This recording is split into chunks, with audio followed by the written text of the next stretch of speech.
E aí, gente, tudo bem?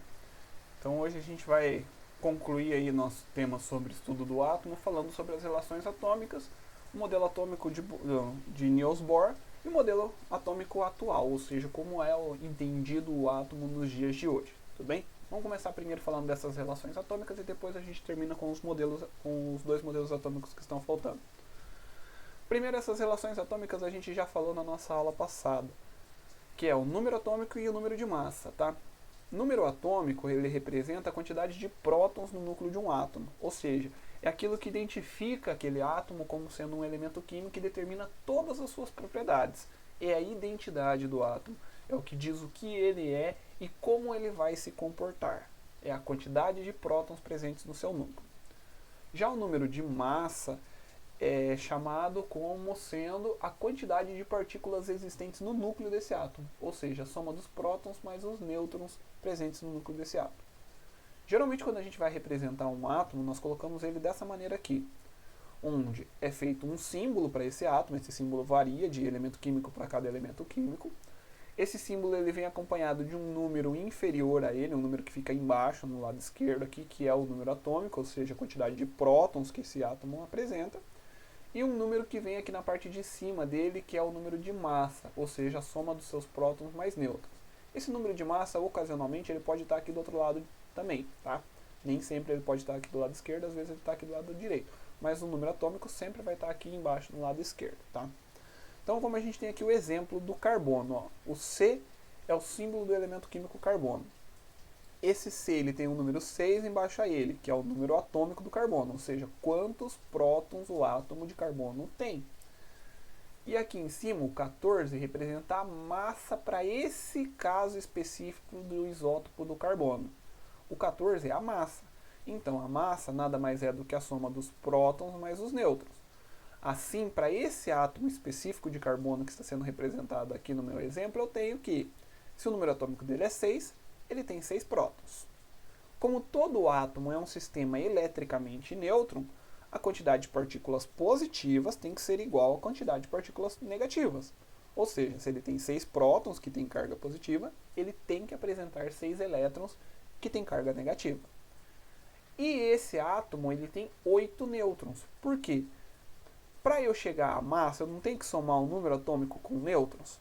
Se a massa é 14, o número atômico é 6, quantos nêutrons esse átomo deve apresentar para que a massa dê 14? Então eu tenho que somar 6 com quanto para chegar até 14? 8 no caso aqui, então meu átomo tem 6 prótons, 8 nêutrons e 6 elétrons. Aí agora fazendo aquelas relações atômicas que eu falei para vocês, a comparação de átomos que podem apresentar algumas características semelhantes, tá? Primeiro tipo de átomo a gente vai falar sobre os isótopos. Isótopos são átomos de um mesmo elemento químico, ou seja, átomos que têm mesmo número atômico, mas que têm um número de massas diferentes, ou seja, que se diferem na quantidade de nêutrons. Então, isótopos são dois átomos que fazem parte de um mesmo elemento químico. Eles têm o mesmo número atômico. Porém, a massa desses dois átomos vai ser diferente, porque eles vão apresentar quantidades diferentes de nêutrons.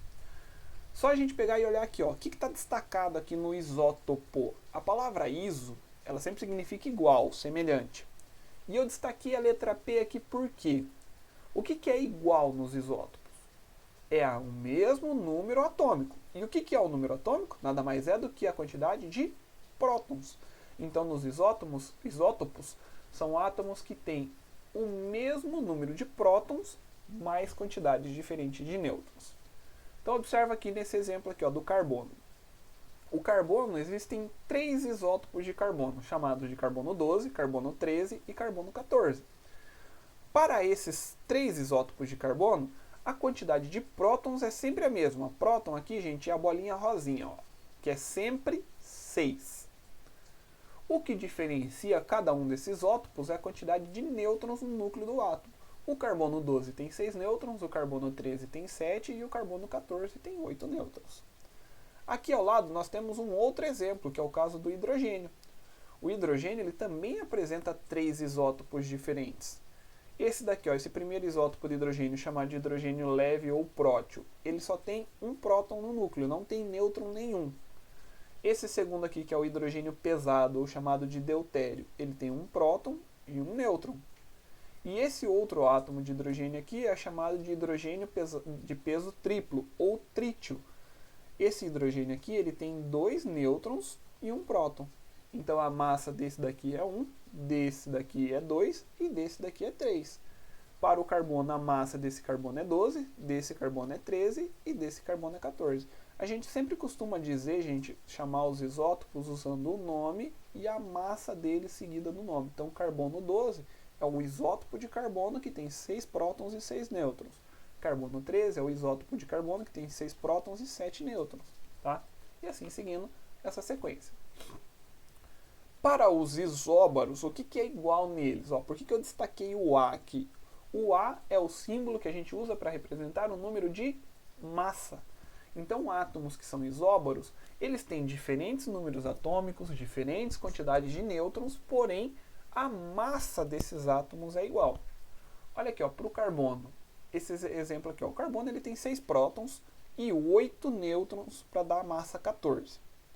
O nitrogênio tem 7 prótons, 7 nêutrons e massa 14. Não é igual a quantidade de prótons, não é igual a quantidade de nêutrons, mas a massa desses dois átomos é igual. Por isso eu digo que nesse caso aqui, esse carbono e esse nitrogênio são isóbaros. Os isótonos, destaquei aqui a letra N, porque N representa a quantidade de nêutrons. Então, nos isótonos, o que é igual para eles é a quantidade de nêutrons que esses átomos possuem. Vamos analisar aqui o exemplo desse elemento aqui, que é o boro, e aqui que é o berílio. O boro, o número atômico é 5 e a massa é 11. Se eu pegar 11 e diminuir de 5 para eu descobrir quantos nêutrons o boro tem, eu vou descobrir que o boro tem 6 nêutrons. O berílio, a massa é 10, o número atômico é 4. Se eu diminuir 10 por 4 para descobrir a quantidade de nêutrons do berílio, também é 6. Então o boro e o berílio têm a mesma quantidade de nêutrons. Por isso eu digo que eles são elementos químicos chamados de isótonos, porque eles têm número de nêutrons semelhantes. E o último são os átomos que são isoeletrônicos. Isoeletrônicos, iso igual, eletrônico vem de elétron. Então átomos isoeletrônicos são aqueles que vão apresentar uma mesma quantidade de elétrons. Números atômicos diferentes, massas diferentes, nêutrons diferentes, mas quantidades de elétrons semelhantes. Geralmente, essa isoeletronia ela acontece com íons, tá? Átomos que se encontram na sua condição neutra, na sua condição natural, eles não vão apresentar isoeletrônicos porque não tem como ele ter um outro elemento químico que tenha a mesma quantidade de elétrons que ele. Então ela vai ocorrer especificamente com íons. Olha aqui, por exemplo, o íon sódio. Só lembrando, tá, gente? Íon nada mais é do que um átomo que perdeu ou ganhou elétrons, tá? Então ele está com elétrons a mais ou a menos do que ele deveria apresentar. Então aqui a gente tem o sódio. O sódio normalmente era para ele ter 11 prótons. Só que nesse caso específico aqui desse exemplo, ele está na forma do íon sódio, do cátion sódio. Então ele perdeu um elétron. Era para ele ter a mesma quantidade de elétrons e prótons. Mas como ele perdeu um elétron, então ao invés de ter 11 elétrons, ele tem 10. Por isso ele fica com o símbolozinho mais aqui, que ele está com um próton a mais do que elétrons. E aqui o oxigênio. O oxigênio era para ele ter 8 prótons e 8 elétrons. Só que nesse exemplo aqui ele ganhou 2 elétrons. Então, nesse caso aqui, se ele ganhou 2 elétrons, ele passa a ter 10 e 2 elétrons a mais. Como o elétron tem carga elétrica negativa, a gente coloca aqui o símbolozinho menos 2 em cima do oxigênio, para dizer que ele ganhou 2 elétrons. E aqui o neônio no seu estado normal, no seu estado habitual. Ele tem 10 prótons, 10 elétrons e 10 nêutrons. Observe aqui que prótons é diferente para os 3, nêutrons é diferente para os 3, a massa é diferente para os 3. A única coisa que é igual para os 3 elementos químicos é a quantidade de elétrons. Por isso eu digo que eles são elementos isoeletrônicos. Beleza? Aqui, como eu falei para vocês, íons então são átomos ou grupos de átomos carregados eletricamente, ou seja, que apresentam uma quantidade de elétrons diferente da quantidade de prótons. Olha aqui o sódio, normalmente é para ele ter 11 prótons e 11 elétrons, como está representado aqui, 11 prótons no núcleo, nessa bolinha azul aqui, e 11 elétrons nas suas camadas eletrônicas. Só que esse sódio ele pode perder esse último elétron aqui da sua última camada eletrônica, ficando com um elétron a menos, ficando com 10 elétrons. Aí eu vou representar o sódio dessa maneira aqui, Na mais, significando que ele perdeu um elétron. E aqui ó, a gente tem um outro exemplo de um outro elemento químico aqui, que é o flúor. O flúor é para ele ter 9 prótons no seu núcleo e 9 elétrons nas suas camadas eletrônicas. Só que o flúor ocasionalmente pode ganhar um elétron. Então ele vai apresentar mais elétrons do que prótons. Ele está ganhando, ele está recebendo elétrons. Então nesse caso o flúor ele vai ser representado dessa maneira. No lugar do O aqui a gente colocaria um F. E aqui em cima, ao invés de menos 2, colocaria menos 1. Porque ele ganhou um elétron, tá? Quando um átomo ele perde elétrons, ele passa a ser chamado de cátion. Ele é um cátion, porque ele perdeu elétrons e ele está com carga elétrica positiva. Quando um átomo recebe elétrons, ele passa a ser chamado de ânion. Ânion porque ele ganhou elétrons, então ele está com carga elétrica negativa, tá? E aí, para a gente concluir, vamos falar do modelo atômico de Niels Bohr. A gente já falou de 3 modelos atômicos até agora, Dalton, Thomson e Rutherford. Só que o modelo atômico de Rutherford ele não servia para explicar muito bem as propriedades do átomo. Primeiro, porque se os elétrons eles ficam girando ao redor do núcleo, à medida que eles se movimentam, eles perderiam energia. E a consequência desse movimento é que todos os elétrons caíssem dentro do núcleo. Então, aquele modelo atômico proposto por Rutherford, ele não servia para explicar o movimento dos elétrons. Então, o modelo atômico de Bohr, ele vem para poder preencher essas lacunas que ficaram no modelo atômico de Rutherford, ou seja, do movimento eletrônico nas camadas eletrônicas. Tá? Assim, Bohr ele postulou algumas coisas sobre o átomo. Primeiro, os elétrons sempre percorrem órbitas circulares chamadas níveis de energia. Então, para Bohr, os elétrons eles poderiam ser encontrados em diferentes regiões da eletrosfera. Essas diferentes regiões que estão marcadas com esses círculos azuis aqui, ele chamou aqui de camadas eletrônicas. Então, cada elétron poderia se encontrar em diferentes camadas eletrônicas. Cada uma dessas camadas eletrônicas possui um valor determinado de energia, que ele chamou de estado estacionário. Ou seja, a primeira camada eletrônica aqui, o elétron que orbita aqui, ele tem uma certa quantidade de energia. O elétron que orbita a segunda camada eletrônica aqui, ele teria uma quantidade de energia diferente. E aquele que orbita a camada eletrônica mais externa, uma quantidade de energia diferente também das demais. Os elétrons só podem ocupar os níveis que tenham determinada quantidade de energia. Ou seja, esse elétron só pode ocupar esse nível de energia aqui. Esse elétron em especial, ele não poderia estar para cá, porque a quantidade de energia presente nele não é compatível com essa camada eletrônica. Os elétrons podem saltar de um nível de menor energia para um de maior, desde que absorvam uma quantidade de energia bem definida. Então a energia nas camadas eletrônicas ela cresce no sentido de dentro para fora. Então aqui tem menos, aqui tem mais, aqui tem mais, aqui tem mais, e quantas camadas eletrônicas tivessem, a quantidade de energia iria aumentando. Esse elétron ele só pode saltar para uma camada eletrônica mais externa caso ele ganhe energia, caso ele receba energia de uma fonte externa, por exemplo, do fogo, da energia elétrica, enfim, de alguma forma externa aí que ele receba a energia que faça com que esse elétron saia da camada mais interna e passe para uma camada mais externa. Só que esse elétron ele não vai ficar para sempre na camada mais externa. Então, ao voltar ao nível mais interno, ele emite energia eletromagnética. Então, imagina, ó, esse elétron vai saltar para lá, para a camada eletrônica mais externa, porque ele ganhou energia. À medida que ele começa a orbitar aqui, ele vai perdendo energia. E aí ele precisa voltar para a camada anterior, para a camada original dele. Quando ele retornar para sua camada original, ele emite energia na forma de energia eletromagnética, ou seja, na forma de luz, na forma de um fóton.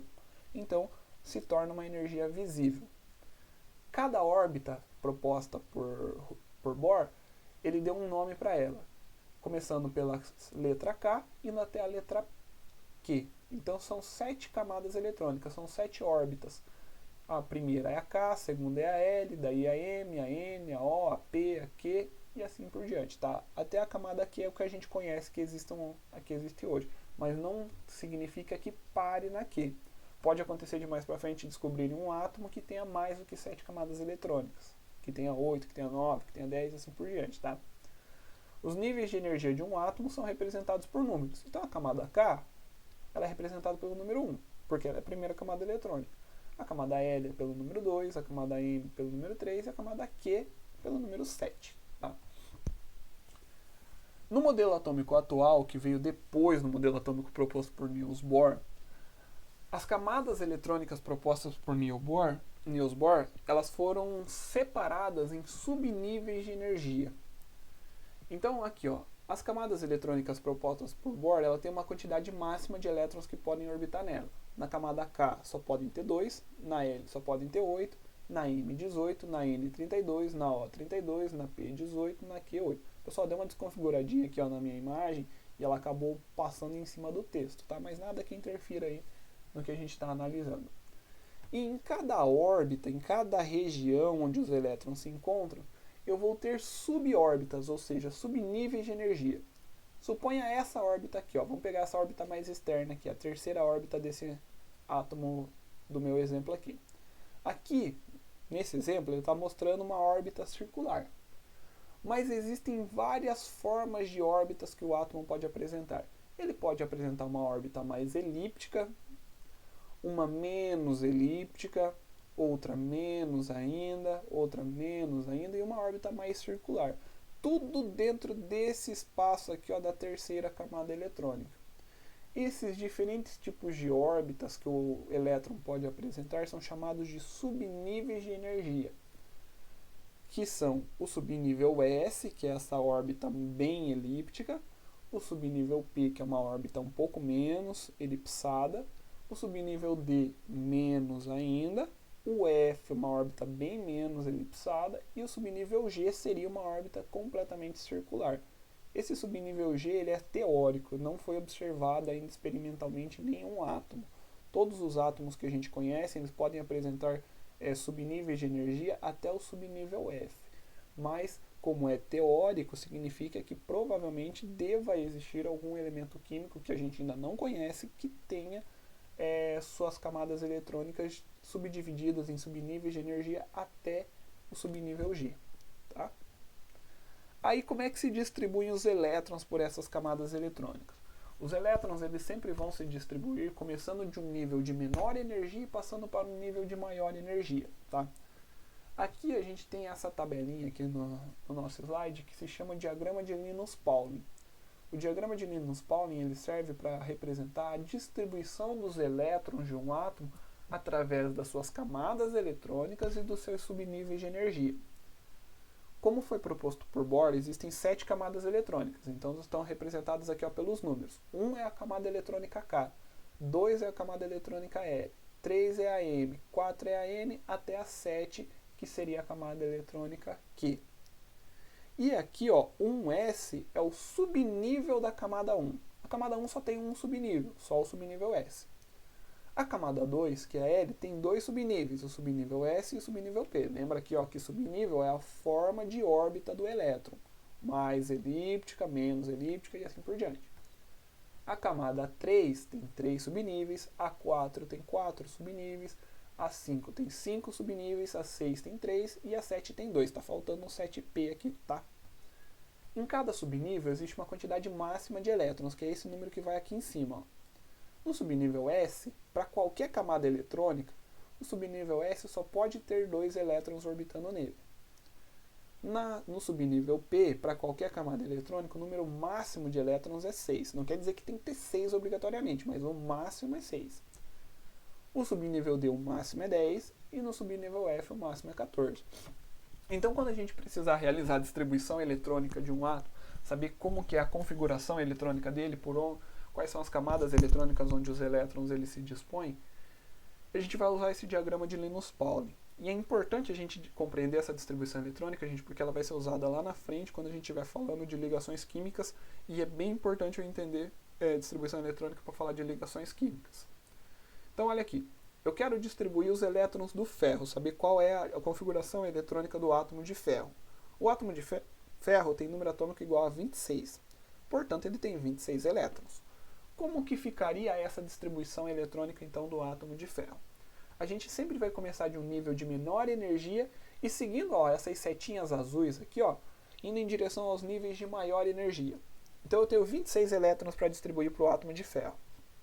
Primeira camada eletrônica, primeiro subnível de energia, cabem 2 elétrons. Então, na camada 1, no subnível S, ficariam 2 elétrons. Eu chamo isso aqui, ó, 1s2. Não é 1s ao quadrado, tá? É 1s2. Seguindo a setinha aqui, ó, o próximo a camada eletrônica e o próximo subnível de energia é o 2s2. Então, mais 2 elétrons no subnível S da camada 2. Continuando o nosso caminho aqui, ó, próximo subnível de energia é o 2p. No 2p cabem 6 elétrons. Dando a sequência aqui, ó, o próximo é o 3s, que cabem 2 elétrons. Depois nós temos o 3p, que cabem 6 elétrons. O próximo é o 4s, que cabem 2 elétrons. E daí vamos lá para o 3d. Aqui no 3d cabem 10 elétrons, só que presta atenção. Ficaram 2 no subnível 1s, 2 no subnível 2s, 2 no subnível 2p, 6 no subnível 2p, 2 no subnível 3s, 6 no subnível 3p, 4 no subnível 3s. Se a gente contar aqui, ó, 2 mais 2, 4, mais 6, 10, mais 2, 12, mais 6, 16, 18, mais 2, 20. Agora, para eu chegar em 26, faltam apenas 6. No subnível 3D, cabem 10 elétrons. Mas só falta 6 para eu chegar em 26. Por isso, aqui, ó, eu vou terminar minha distribuição eletrônica com 3D6. Porque eu estou finalizando ali a distribuição eletrônica e eu só preciso distribuir 26. Se eu colocasse 10 aqui, seria a mesma coisa que eu estou dizendo que o ferro tem 30 elétrons. E o ferro não tem 30, ele tem só 26. Tudo bem? Então essa é a forma de distribuição eletrônica associada ao modelo atômico atual. A gente vai usar bastante depois, mais pra frente, para falar disso na parte de ligações químicas. Beleza, gente? Valeu, até a próxima aula.